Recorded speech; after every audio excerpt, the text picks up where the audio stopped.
তো গাইস এখন যে দেখতেছেন রানিং ক্যান্ডেল কিন্তু স্প্রিং বটম হয়েছে। তো এখন মার্কেট যেহেতু সাপোর্ট স্প্রিং বটম হয়েছে, তো মার্কেট এখন আপে যাবে নিশ্চিত, মানে আপে যাইতে পারে যাবে, তার জন্য আমি আপে এন্ট্রি নিয়ে নিলাম। এখন ক্যান্ডেল মুভমেন্ট দেখতেছেন, আপনারা ক্যান্ডেল মুভমেন্ট দেখতেছেন যেটা আপেই, মানে কন্টিনিউ আপেই যাচ্ছে। তো এটা যদি আপ হয় নেক্সট ক্যান্ডেল আপ হবে দেখেন। তো ওয়েট করেন একটু, যেহেতু সাপোর্টে স্প্রিং বটম হয়েছে, সাপোর্টে স্প্রিং বটম হওয়ার পর মার্কেট তো অবশ্যই আপে যাবে, এটা তো আপনারা সবাই জানেন। এতে ক্যান্ডেলস্টিক প্যাটার্নের কাছে জায়গায়, যেহেতু ক্যান্ডেলস্টিক প্যাটার্ন ধরেন ফর এক্সাম্পল এক জায়গায় মানে এক এলাকা দুই এলাকার ভিতরে মারামারি পাচ্ছে।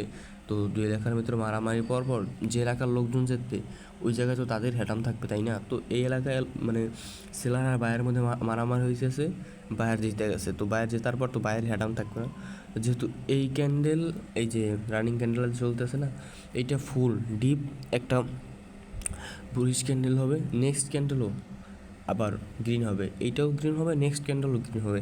জাস্ট ওয়েট দেখেন নেক্সট ক্যান্ডেল, এই যে এখন এখান থেকেই দুইটা এন্ট্রি নিয়ে নেই তাহলে হবে। আর একটু সেফটিতে আসলে ভালো হইতো, আর একটু সেফটিতে আসলে দুইটা এন্ট্রি নিয়ে নেবো। আপনারা দেখবেন শুধু, মানে যেহেতু এইটা ডিপ ডিপ একটা গ্রিন ক্যান্ডেল হয়েছে, এখান থেকে এন্ট্রি নিয়ে নিচে আসলে আরও দুইটা নিয়ে নেবো। এই যে এখান থেকে এই দেখেন এটা কিন্তু ডিপ একটা গ্রিন ক্যান্ডেল হবে।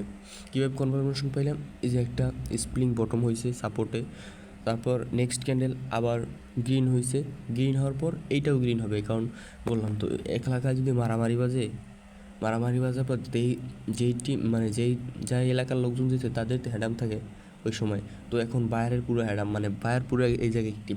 ক্যান্ডেলে মুভমেন্ট দেখতেছেন যে বায়ার পুরো অ্যাক্টিভ, হেলদি একটা বায়ার হয়েছে। তো এই জায়গায় এখন বাইরের হ্যাডাম থাকবে, তাই না? তো এই দেখেন, আর 7, 5, 6 এরকম ক্যান্ডেল স্টিক প্যাটার্ন এবং ক্যান্ডেল মুভমেন্ট দেখে ট্রেড করবে।